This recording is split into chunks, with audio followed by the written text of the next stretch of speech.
Battleship Missouri, 53,000-ton flagship of Admiral Halsey's Third Fleet, becomes the scene of an unforgettable ceremony marking the complete and formal surrender of Japan.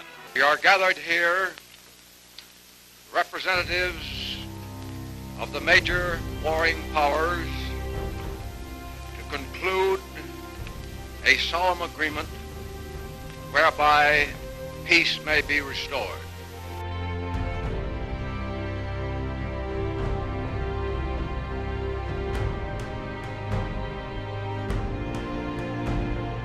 The end of the war and the American occupation brought the hope that those responsible for Japan's atrocities would be brought to justice, and that the force of America's great global power would ensure that kind of evil was gone for good.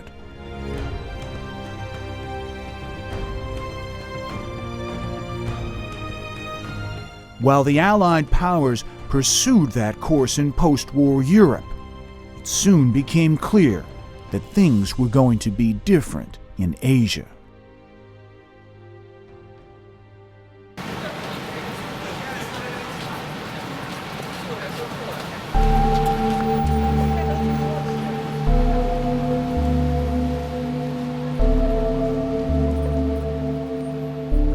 Well, obviously, the Pacific War was the lead up to what happened during the U.S. occupation of Japan.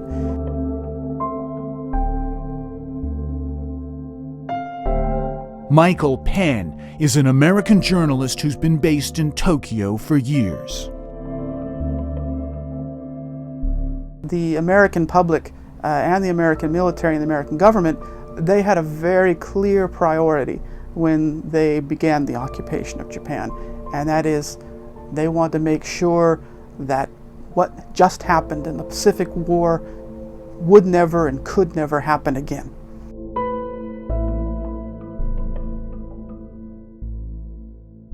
As Japanese people rebuilt their cities from the ground up, the American occupation set out to rebuild Japanese society as a pacifist democracy.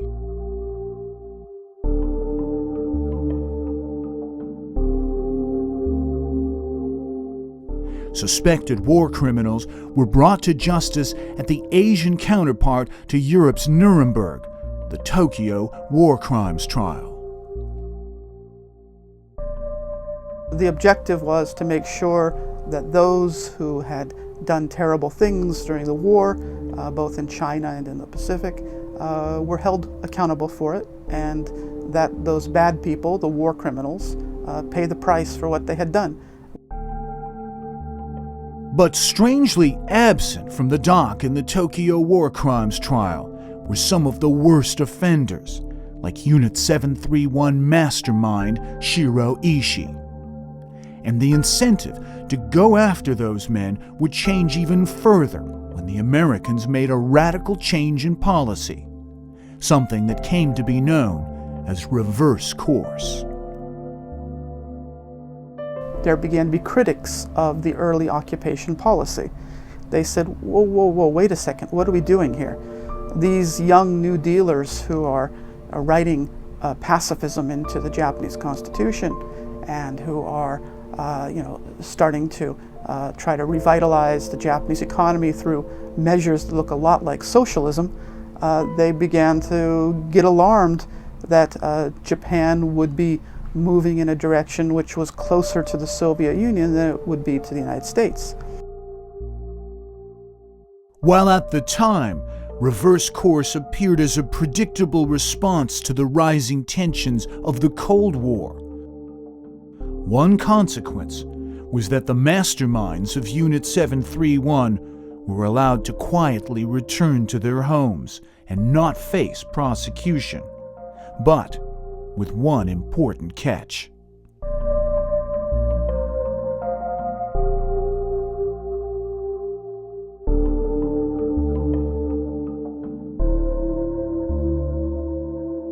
If America had put the man who was responsible, General Ishii, in front of the Tokyo court, then it would have been clear that such things are not overlooked, and such things we may you to pay for this.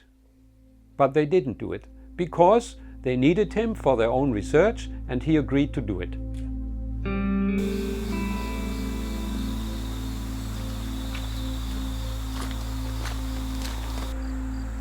Uwe Richter is a German who has spent his career living and working in Japan as a university professor. He says the differences between Germany's post-war story and Japan's are striking.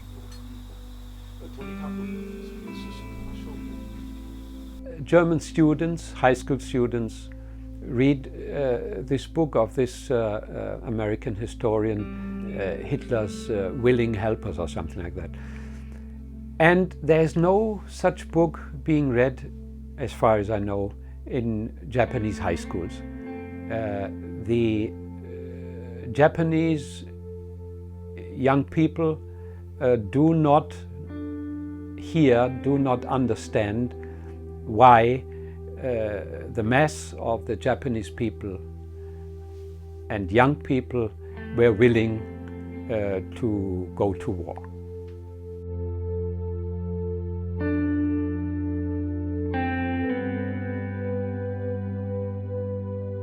While Germany's atrocities in World War II ended with the prosecution of the worst and the repudiation of Nazism by much of German society, the world seems to have demanded less from Japan. Richter thinks some of that was cultural, but it was also convenient for Tokyo's new rulers. It happened a little bit more in Germany and not so much in Japan. And why? Because the Americans didn't want to let it happen. The Americans wanted cooperation against the new enemy, the Soviet Union. So they stopped looking for bad persons if these persons were willing to cooperate with us, the Americans.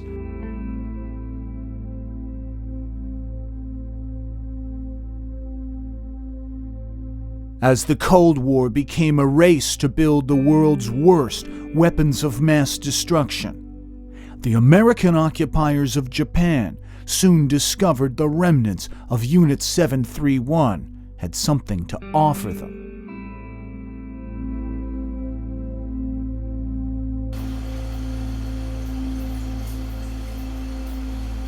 Shouso Izami is a Japanese doctor who studied the weapons Unit 731 developed.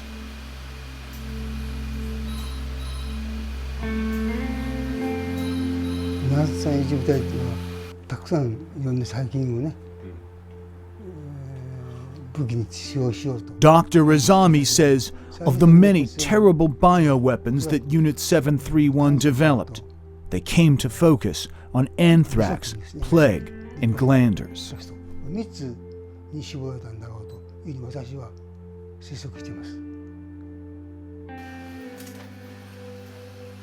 By weaponizing plague, he says, they created a modern version of the Black Death from the Middle Ages, making bombs loaded with plague-infected fleas, where the disease would follow the usual route, from fleas and rats to people.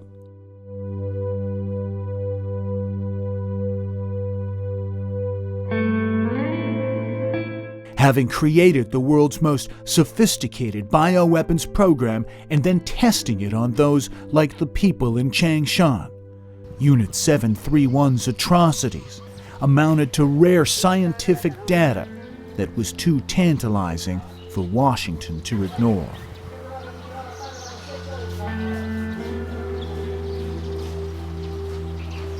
And so after coming back to Japan, she pretended to dissolve the army, Unit 731, but actually the members lived at least until the outbreak of Korean War. And they were communicating each other and Ishii had been giving his orders to the ex-members. Researchers like Takeo Matsumara found that not only were Unit 731's leaders protected, but a steady stream of documents and data from human experimentation started to flow to the U.S.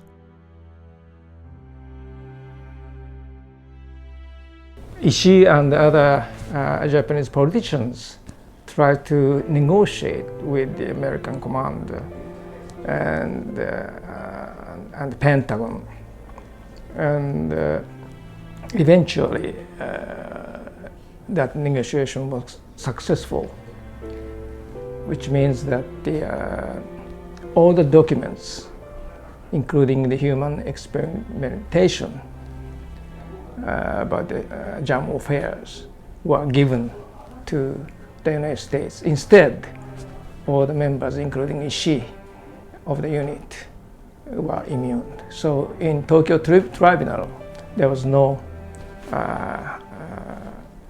discussions about the Unit 731 and JAM affairs. Ishii had been able to do what the Nazis who committed similar war crimes couldn't: negotiate immunity for himself and his deputies in exchange for sharing with Washington the techniques they developed from human experimentation and mass murder of Chinese civilians.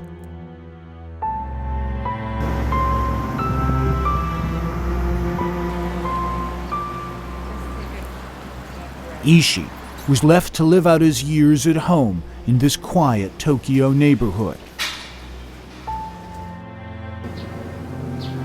After his death from cancer, he was given a dignified memorial at the family plot nearby.